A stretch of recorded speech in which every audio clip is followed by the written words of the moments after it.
perbandingannya. Nanti kalau ada bos ya. Andai kata langsung kan andai kata Allah tampakkan ganjaran orang yang meninggalkan sholat.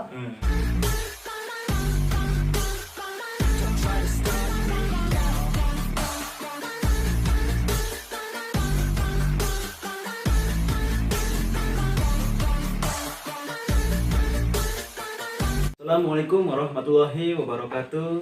Waalaikumsalam warahmatullahi wabarakatuh. Apa kabar rekan-rekan? Mudah-mudahan sehat selalu dan dilancarkan segala urusannya. Amin.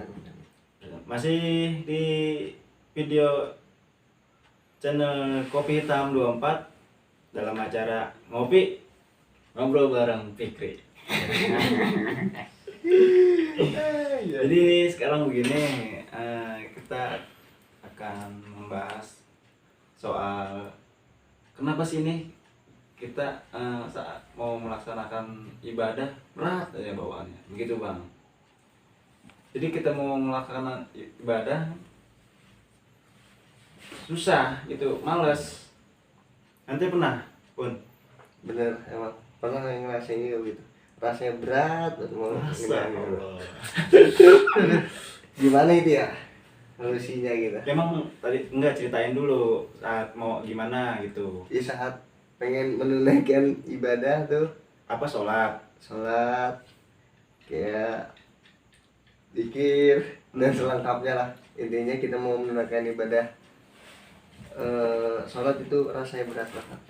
tapi kalau mau nyolot nggak enteng. Itu dia, itu yang jadi masalah, itu yang makanya ini saya mau nyari solusinya nih, Bang Adi gimana nih, minta solusinya, minta pencerahannya nih. Berarti ada sesuatu ya ketika kita ingin beribadah atau mendekatkan diri kita kepada Allah, kita merasa berat, ya. Nah itu kita pertanyakan kepada diri kita sebenarnya. Ya. Diri sendiri. Iya, karena gini, kalau masalah ibadah ya kan, males, ya sama, saya juga males kan gitu, ya kan. Kemudian kita cari solusi, ya kan. Solusi buat diri gua pribadi ya kan. Yang kedua ya solusi lah, intinya kan kita kan teman ya kan, jadi kita saling sharing ya kan, saling mengajak terhadap kebaikan, itu kan teman setiaan gitu. Teman setia itu adalah teman yang mengajak kita ke jalan yang benar. Kadang kita salah mengartikan setia, kan gitu. Nonton dangdut kemana ya kan, wah Iya, betul. kita nggak enak sama teman ya kan, harus setia, itu salah sebenarnya. Iya. Kita ajak dong temen.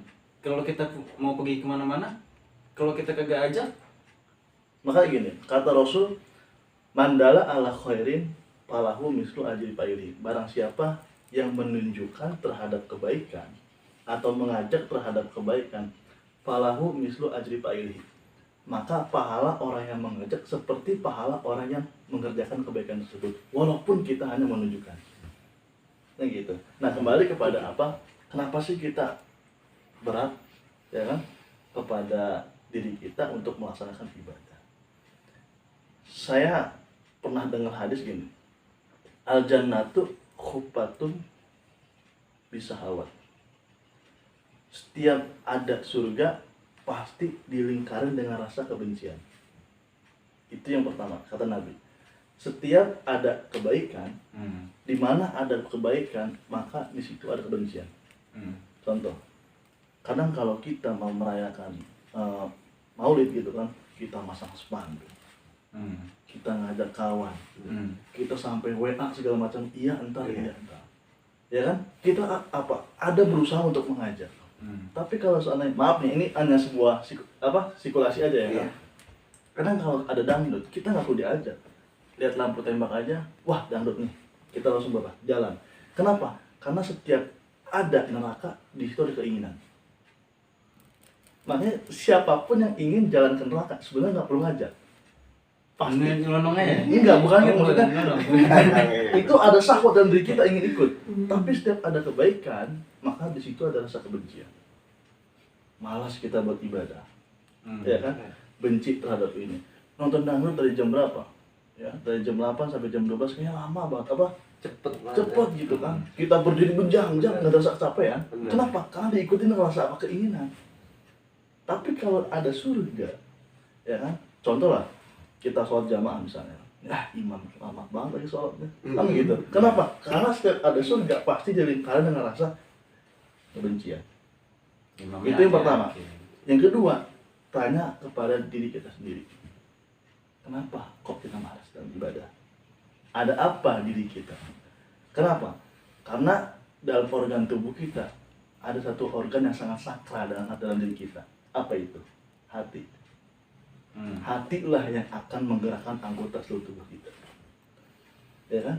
Tangan pengen ngambil, cukup tangan. Ya kan? Mulut pengen ngunyah, cuma mulut yang ngunyah. Tapi kalau hati udah berkata, maka seluruh anggota kita bergerak. Kenapa hati kita nggak nerima?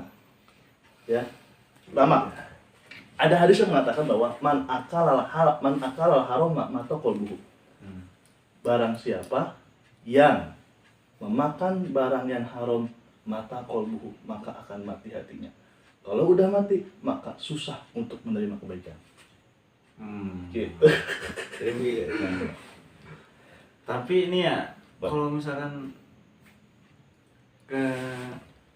kerja,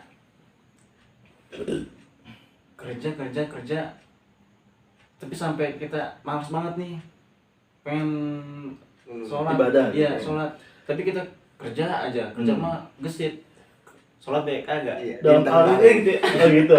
Ntar-ntarin lah, antar dulu baru aja. Iya. Iya kan? Ntar dulu 5 menit lagi. Kenapa? Jadi gini, andai kata Allah langsung limpahkan dosa orang yang nggak sholat, maka yakin semua orang pasti akan melaksanakan sholat. Andai kata Allah langsung limpahkan nih dosa orang-orang yang nggak sholat, Allah tampakin nih ganjaran bagi orang yang meninggalkan sholat, pasti nggak ada orang yang nggak sholat. Pasti sholat semua. Andai kata Allah tampakkan, Iya. kita perbandingkan ke bos. Kenapa kok kita nurut terhadap bos? Kenapa? Karena ganjaran orang yang nggak nurut dengan bos pasti akan dipecat. Iya. Paham nggak? Iya. Ya kan? Itu perbandingannya. Nanti kalau ada bos Ya kan? Andai kata, Langsung kan andai kata Allah tampakkan ganjaran orang yang meninggalkan sholat, Hmm. maka yakin di alam dunia ini nggak ada orang yang nggak sholat.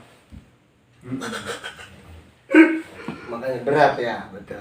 Soalnya iya benar. Itu yang pertama. Yang kedua, dalam Al-Quran, ya ayyuhalladzina amanu la tulhikum amwalukum wala auladukum an dzikrillah. Kita udah di warning sama Tuhan.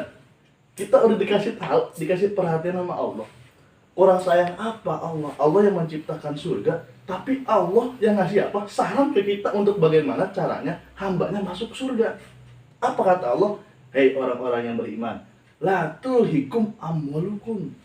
Jangan sampai harta yang kita punya atau yang kita cari membuat kita lalai kepada Allah Subhanahu wa taala.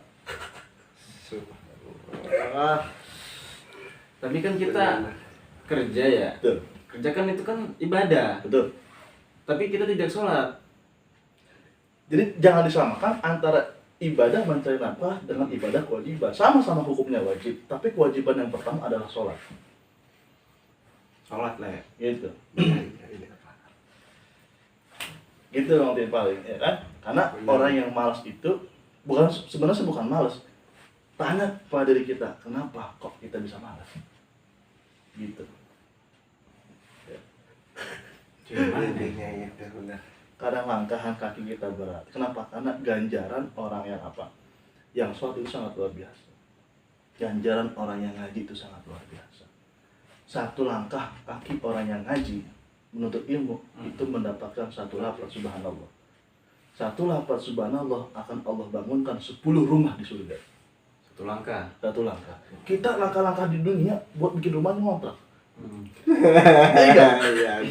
Susah itu berapa langkah. Tapi kalau orang yang apa? Yang tahu terhadap ganjaran orang yang menuntut ilmu, satu langkah aja. Ya kan? Allah kasih satu lafaz subhanallah. Satu lafaz subhanallah alokasi 10 rumah di surga. Andai kata Allah tampakkan ganjaran orang yang menuntut ilmu, satu langkah dapat subhanallah, satu lafaz subhanallah Allah bangunkan 10 rumah di surga, maka yakin seluruh makhluk yang ada di alam dunia ini, khususnya manusia, nggak ada orang yang kagak ngaji. Ngaji semua sih ya. Dari semua. Satu langkah. Bayangin. Tapi kalau kita naik motor, Kenapa? naik motor. Tetap dihitung Deter, beda itu beda langkah motor beda. Itu jihad sebutnya. Karena orang yang menuntut ilmu itu jihad. Kopi dulu Le, biar enteng gak goyang. Tetap tenang seperti karang di laut. Bener. Emang bos mau nyuruh-nyuruh kita baik, tapi jangan tinggalin ibadah, bukan begitu. Betul. Yang kedua gini ya, jangan sampai kita lupa bahwa ketika setiap habis sholat kita minta taufik dan hidayah. Karena taufik dan hidayah itu yang akan membimbing kita dalam hidup. Ya. Untuk menuju kita dalam kebaikan.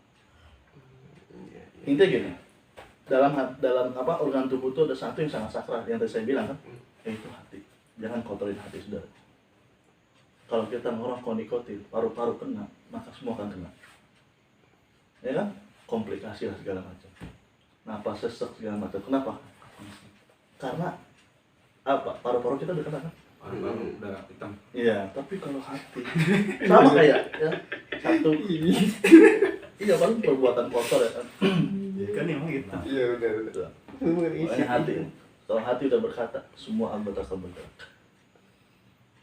Gitu.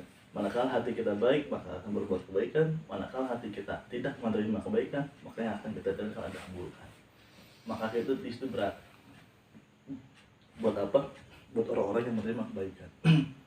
Gitu. Yang kedua paling saran saya gini. Barang siapa yang meninggalkan, yang nggak pernah duduk di majelis ilmu selama 40 hari, maka akan mati hati. Gitu. Maksudnya mati hati itu gimana?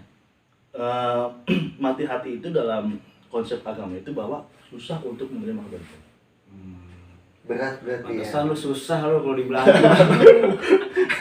Kalau dibilangin lawan lu, hati lu udah. Ayo berangkat. Ya duluan. Tahu dia duluan yang nyampe.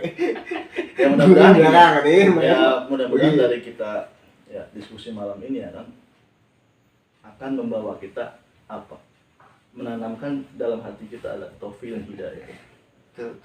Jangan maksudnya gini, ya kita kan kawan kan, jangan sampai kita curhat segala macam kok masih nggak bisa.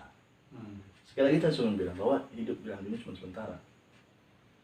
Yang kekal itu di mana di akhirat. Inama jaza min jismil amal. Sesungguhnya balasan itu tergantung amal perbuatan kita. Mau sampai kapan gitu? Ya. Ngopi dulu. Iya. Ngopi mulu ini kacau, gas lah. Tetap tenang seperti karang di laut. Gitu. Tenang terus.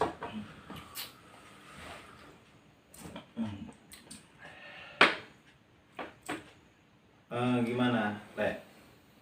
Ada lagi untuk yang ditanyain? Iya. Itu sih paling ibadah berarti intinya dari hati ya balik, dari diri kita balik lagi. Karena gini, maaf, anak potong ya. Di zaman Rasulullah ada paman yang bernama Abu Jahal. Ini seorang paman. Dia melihat bagaimana wajahnya Rasulullah, sepak terjangnya Rasulullah. Tapi kok masih nggak mau beriman? Kenapa? Karena taufik dan hidayah itu mahal. Dia melihat bagaimana perjuangan Rasulullah, mukjizat Rasulullah beliau lihat, Abu Jahal lihat. Tapi masih nggak mau beriman. Kenapa? Karena udah mati hati. Nah, kita sekali lagi dikasih kesempatan hidup, dikasih umur panjang, yuk sama-sama kita manfaatin umur kita. Karena mati nggak ada yang tahu kan? Karena mati nggak ada yang sehat.